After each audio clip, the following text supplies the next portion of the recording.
नमस्कार, स्वागत आहे तुमचे आमच्या चॅनेलमध्ये।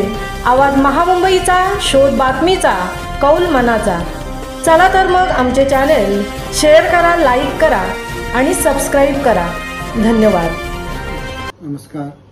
द्रोणागिरी स्पोर्ट असोसिएशनचा या वर्षी 25वा युवा महोत्सव साजरा होत आहे 20 ते 24 डिसेंबर नवी मुंबई सेजच्या ग्राउंडवर। त्यानिमित्त सर्वांना शुभेच्छा। या वर्षी राज्यस्तरीय 142 प्रकारच्या स्पर्धा या ठिकाणी संपन्न होणार आहेत आणि त्यासाठी राज्यभरातून 25,000 स्पर्धक सहभागी होतील अशी असोसिएशनचे अध्यक्ष श्री महादेव घरत यांनी आशा व्यक्त केलेली आहे।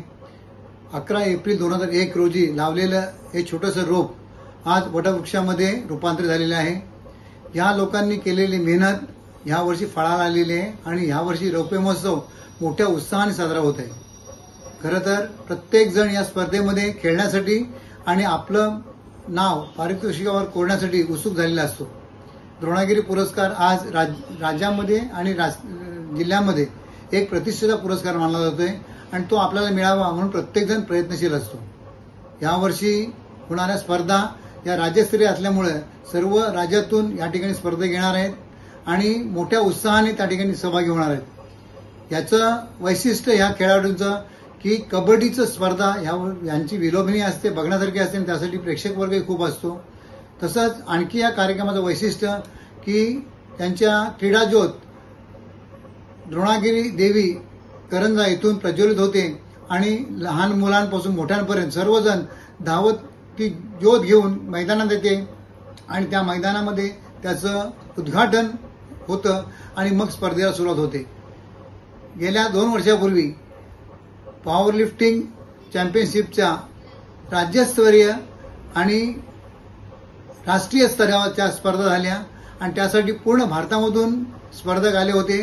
प्रत्येक जण आपला हे ग्राउंड बघून आनंदाने खुश झाले आणि म्हणाले की असाच ग्राउंड असायला पाहिजे आणि त्यानंतर या द्रोणागिरी स्पोर्ट असोसिएशनला ग्राउंड मिळावा ही मागणी सर्वत्र होत आहे।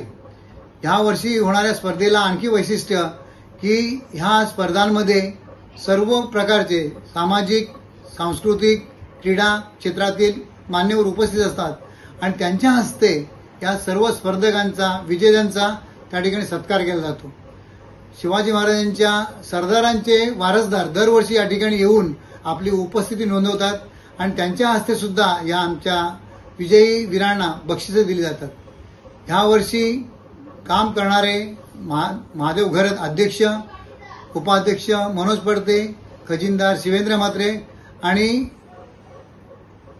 प्रसिद्धी प्रमुख मिलिंद खार पाटील या व त्यांच्या सर्व पदाधिकाऱ्यांना या युवा महोत्सवानिमित्त मी हार्दिक शुभेच्छा देतो आणि ह्या वर्षीचा हा जो उत्सव आहे हा मोठ्या उत्साहाने साजरा होईल आणि त्यासाठी सर्व स्पर्धक मोठ्या उत्साहाने सहभागी होतील अशी आशा करतो आणि पुन्हा एकदा सर्व सभासदांना, सर्व मान्यवरांनी, पदाधिकाऱ्यांना पुन्हा एकदा रौप्य महोत्सवाच्या शुभेच्छा देतो।